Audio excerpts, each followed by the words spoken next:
Welcome to the Afterspin. Additional comments from our panelists just available on our website. I want to ask each of you, what do you wish you'd have said on last week's show, but you didn't? Chris Fitzsimon, I'll start with you. Well, we talked about the reduction in tax rates across the board, and there was a lot of discussion about how cutting the corporate tax rate made a huge difference. I was really struck recently when General Electric was looking for a new place to move their headquarters. North Carolina was in the running, but they left Connecticut.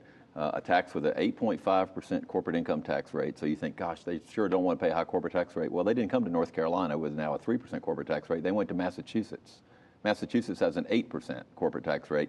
So corporate taxes did not determine where General Electric went. One of the things they said in the press release about it was they were so impressed with Massachusetts' public education system. So I think there's a message there that it's not just tax policy that gets jobs to a state. It's a lot of other things like public investments. Interesting. Phil Kirk, what do you wish you'd have said on last week's show?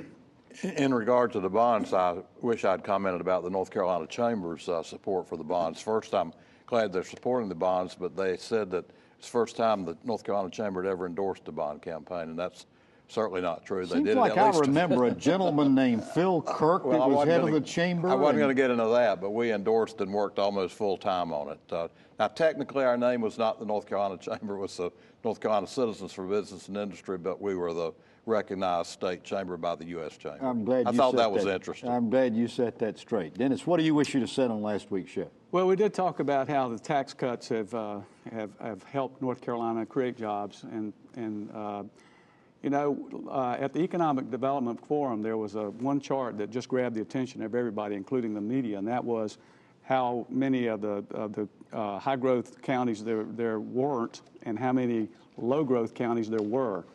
And when you look under that, you become very alarmed at the subtext of that when you talk about wages and the jobs that are created in each counties. And the chasm is widening. And we've heard the tale about two North Carolinas.